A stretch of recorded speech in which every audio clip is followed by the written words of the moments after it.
Hello மக்களே! இன்னைக்கு நம்ம மூவி ரிவ்யூல என்ன படம் பார்க்க போறோம் அப்படின்னு பார்த்தீங்கன்னா, பறந்து போ. வீடியோக்குள்ள போறதுக்கு முன்னாடி இந்த மாரி மூவி ரிவ்யூஸ்லாம் நீங்க நினைச்சீங்கன்னா, மறக்காம நம்ம சேனல சப்ஸ்கிரைப் பண்ணி வச்சுக்கோங்க. இந்த படத்துல யாரெல்லாம் நடிச்சிருக்காங்க அப்படின்னு பார்த்தீங்கன்னா, மிர்ச்சி சிவா, கிரேஸ் ஆண்டனி, விஜய் யேசுதாஸ் அப்புறம் இன்னும் பலர் நடிச்சிருக்காங்க. இந்த படத்த டைரக்ட் பண்ணது ராம் அவர்கள். ஸோ இந்த படத்தோட கதைக்கு வந்தோம்னா, ஒரு அழகான ஃபேமிலி. ஆனா ஹஸ்பண்ட் அண்ட் ஒய்ஃப் 2 பேருமே அவங்களோட பையன பார்க்க டைம் இல்லாம எல்லாருமே பிஸியா அவங்க வேலைய பார்த்துட்டு இருக்காங்க. அந்த பையனுக்கு வெளியலாம் போய் ஊர்லாம் சுத்தணும் அப்படின்னு ரொம்பவுமே ஆசை. ஸோ இதனால மிர்ச்சி சிவா அதுக்கப்புறமா அந்த பையன் ஒரு சின்ன ரைட் போறாங்க.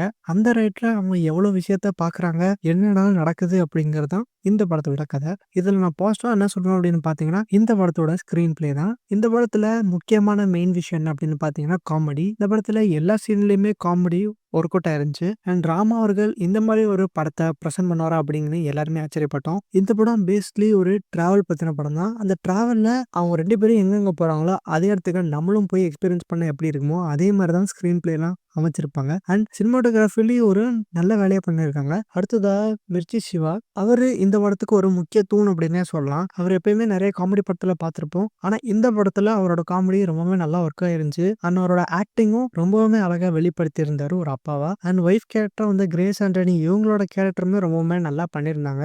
அண்ட் அவங்களோட காமெடியும் ரொம்பவுமே நல்லா ஒர்க் ஆயிருந்துச்சு. முக்கியமா இந்த படம் பேரண்ட்ஸா இருக்கிறவங்களுக்கு ஒரு நல்ல ஃபீல குடுக்கும். எப்பயுமே ஒரு ரொட்டீன் லைஃப்ல இருக்கிறவங்களுக்கு நம்மளும் வெளிய போய் என்ஜாய் பண்ணணும் அப்படின்னு ஆசை இருக்கும். ஆனா அத இந்த படம் நிறைவேத்திருக்கு அப்படின்னே சொல்லலாம். அண்ட் வாழ்க்கையில எப்பயுமே சீரியஸாவே இருக்கணும் அப்படின்னு எந்த ஒரு அவசியமும் இல்ல. சின்ன சின்ன விஷயங்கள நம்ம சந்தோஷமா கத்துக்கிட்டா வாழ்க்கை அழகாகும் அப்படிங்கிறதுமே இந்த படத்துல ஒரு மையக்கருவாவே இருக்கு. அண்ட் இந்த படம் பார்க்கறதுக்கு முன்னாடி இந்த படம் கண்டிப்பா எமோஷனலா தான் இருக்கும் அப்படின்னு சொல்லிட்டு தான் ஒரு மைண்ட் செட்ல போனோம். பட் அந்த மாரி எந்த ஒரு விஷயமுமே இல்லாம ரொம்பவே ஜாலியா இந்த படத்த பார்த்து ஒரு ஃபீல் கிடைச்சுச்சு. அதுவும் இல்லாம இந்த படத்துல அவங்களோட அட்வென்ச்சர்ஸ் எல்லாமே நம்மளே ரியலா அந்த அட்வென்ச்சர்ஸ பண்ணா எப்படி இருக்குமோ அதே மாரி இருந்துச்சு. அண்ட் இந்த படம் ராமா அவர்களோட யூசுவல் சினிமா மாரி இருக்காது. ரொம்பவுமே டிஃப்ரெண்ட்டா இருக்கும். அத மனசுல வச்சுக்கோங்க. இந்த படம் முழுக்க முழுக்க ஒரு காமெடி தான். அதுக்குள்ள என்னென்ன அட்வென்ச்சர்ஸ்லாம் இருக்கு, அதுல நம்ம எவ்வளோ என்ஜாய் பண்ண முடியுமோ அவ்வளோ என்ஜாய் பண்ணலாம் இந்த படத்த பார்த்து. இந்த படத்துல நெகட்டிவா எங்களுக்கு என்ன தோணுச்சு அப்படின்னு பார்த்தீங்கன்னா, செகண்ட் ஹாஃப் கொஞ்சம் லென்த்தியா இருந்த மாரி தோணுச்சு.